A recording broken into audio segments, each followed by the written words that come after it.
What's going on, vinyl community? It's Wes here from psychrocklive. Quick little video intro here before I get into the beef of the video. Today we're going to be doing a little bit of a tutorial on how to use Discogs.com. Great website for cataloging, want list, buying records, selling records, all the good stuff. And before we get into that computer tutorial, I just want to give you guys a little bit of a disclaimer before we get into the video. Always be careful on Discogs. Try not to go for anything that's too good to be true, and always ask for pictures. You know, I see a lot of people in the vinyl community who want, VG Plus records and they end up getting a VG, and that's no good. But always look out for that. And also, just another thing, this is just how I use Discogs. I could be right, I could be wrong, but this is just a little tutorial that I wish somebody would have showed me when I first got into record collecting. But anyway, guys, I'm gonna hop on the computer now and show you the tutorial, and I'll see you guys after. Alright guys, welcome back. Here we are on my computer. As you can see, I am logged into Discogs here. I got some things in the card, I got some unread messages, and then here's my account if anybody wants to know. WesMiller01, that is my Discogs. If you want to friend me on here, go right ahead to it. But as you can see, here we are on the dashboard. Now, I'm going to assume that everybody can figure out how to make an account on Discogs. If you're using Discogs, it absolutely just pays off. Just go ahead and make the account first thing. You can sign in with Google or Facebook. It's not difficult. It's definitely the best way to start using it.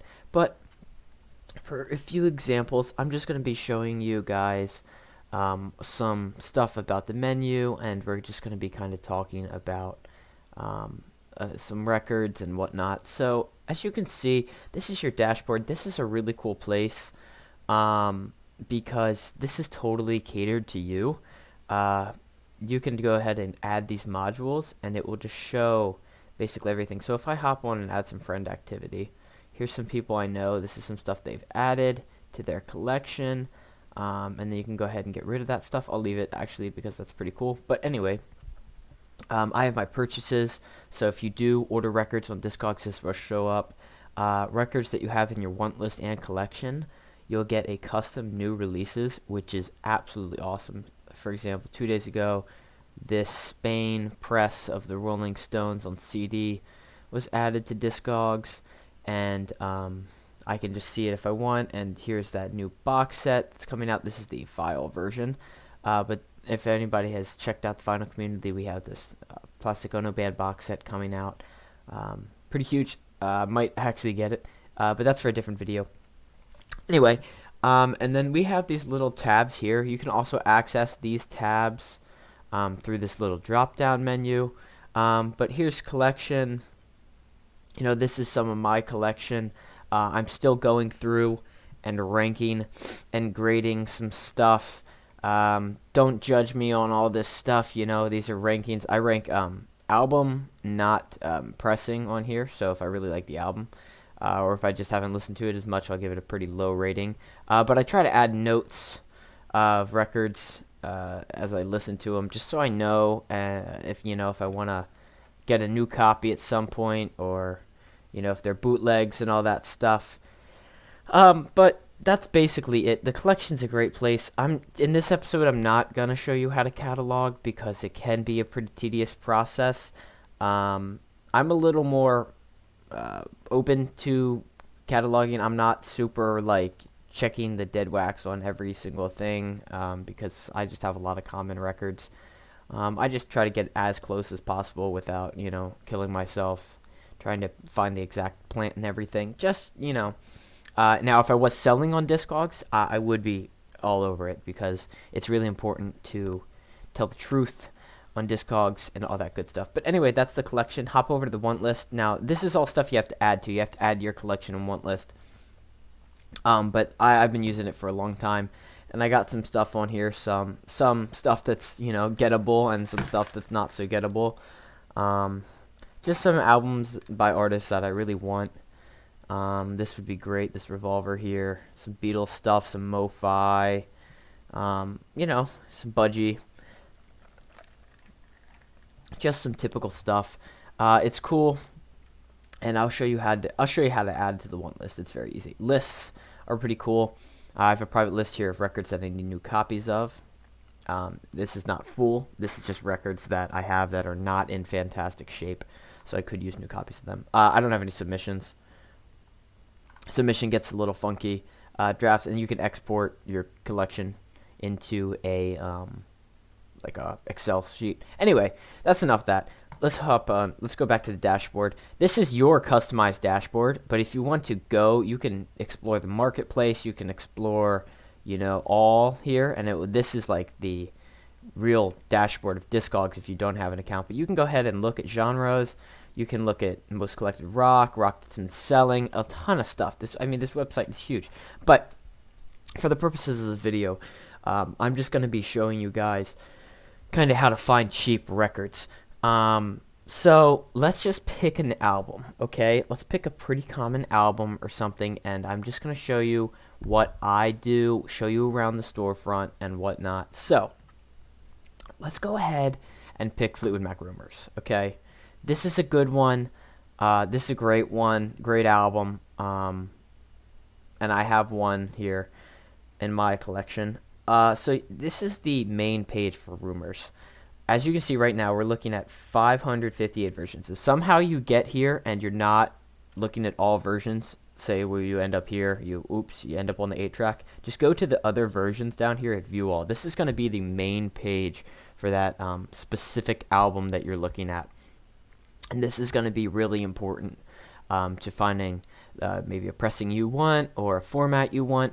But as you can see, you look down here, there's a ton of stuff. It's a little overwhelming for the first viewer of Discogs. For me, I was like, oh my god, how am I ever going to find it? Well, we're going to be looking at some context clues here. So if you want to catalog this or add it to your collection, just go ahead and look here.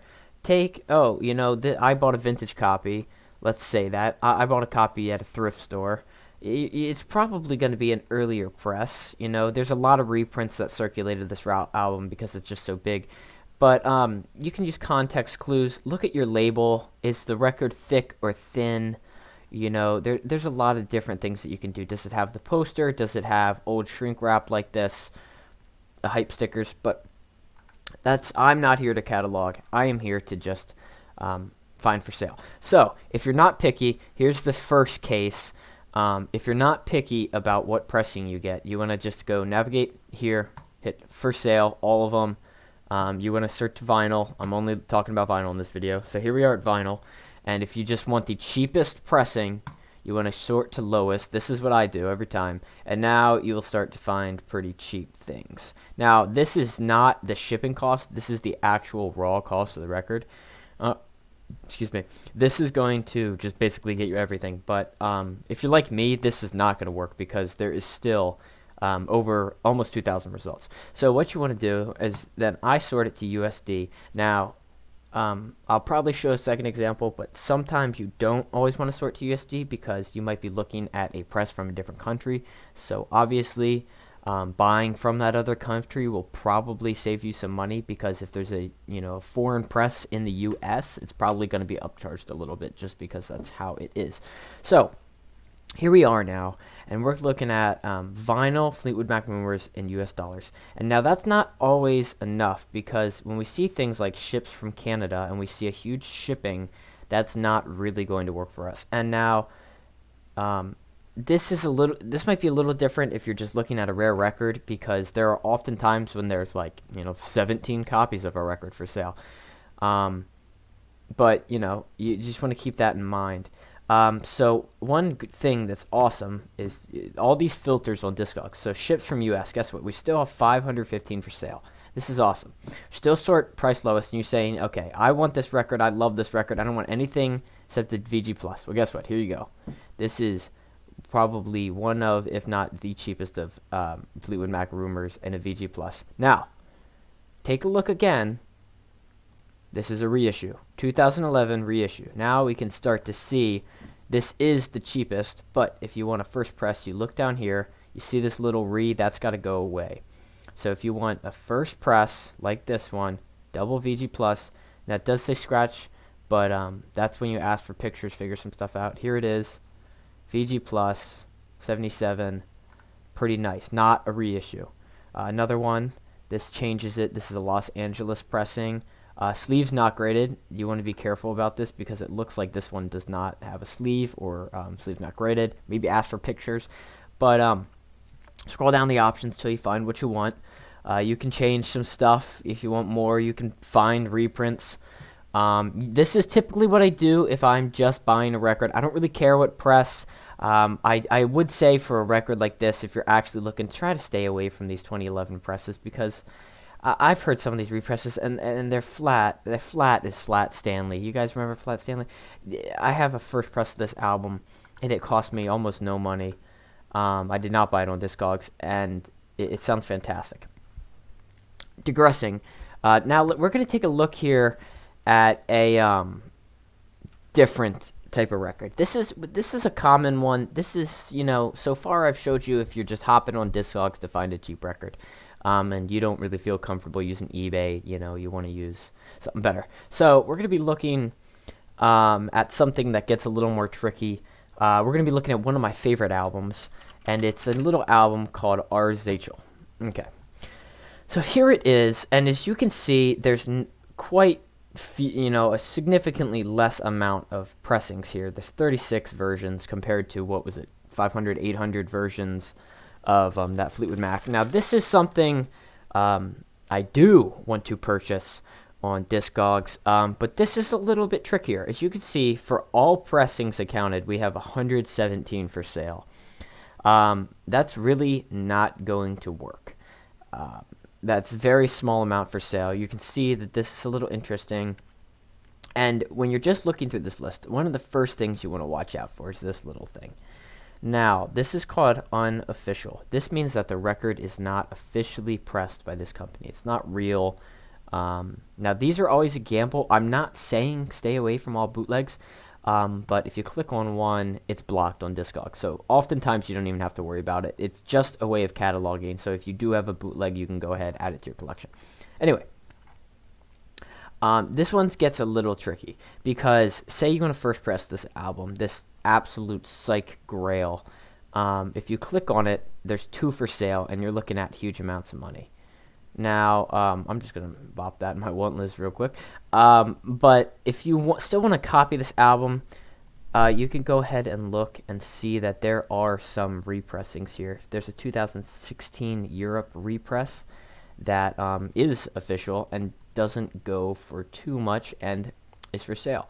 So that's good to know. So obviously, you got to watch out for the bootlegs. The first press is too expensive, so you want to find a good repress. So here's the repress we're looking at, and this is the absolutely most important section, is checking the reviews. Someone rated this 5 stars. I don't own the original and only know this album from streaming.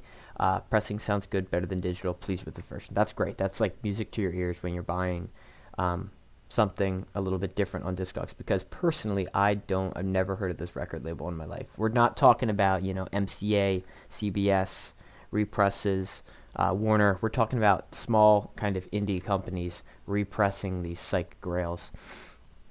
So if you're interested in it, you can go ahead and check the for sale, and this is where it gets really important to not jump to these filters, because if you look, it's only Europe press. Guess what? There's no USD for sale. So we can tell right now that we're going to be shipping from a different country, and we're also going to be dealing with different currency. This is where it's pretty important to not jump to these filters, because this is a really hard record to get, and this is a colored reprint of a really rare album. So you want to just look. We're looking price low to high. There is some fluctuation, but here's one. $38 total. This is going to convert it to US dollars right away when you look at your total. It's really helpful. And then say we want to buy this record. Okay, this is the one we want, $38. We're going to add it to the cart. This is our final step here. You just want to make sure, as you can see, there's all this stuff. You just want to make sure and look at the seller's terms, because this is important, because you just want to make sure they're going to ship to where you are and there's not going to be hidden charges. Some sellers are not honest people in Discogs. Some people are just in the vinyl community to make money. But you just want to be careful and always read the seller's terms to make sure that they're not going to pull anything sketchy on you. And really, that's about it. You can see some other stuff I have in my want list that I might be buying a little later. Just disregard that. But yeah, this is great. Discogs is an absolutely wonderful place if you are looking to find records. If you need any more help or want to learn anything else, if you want to see a live action catalog, let me know. But this is basically how to find the cheapest records on Discogs as easily as possible. And I'll see you guys back for the conclusion of the video. Alright guys, to wrap things up, I hope that tutorial was helpful. Like I said, this is just how I use Discogs. If you use it differently, go ahead and drop what you do in the comments. I'd love to hear. I'm always trying to learn new things. But anyway, if you guys enjoyed it, like the video, subscribe for more, and I'll see you guys in the next video.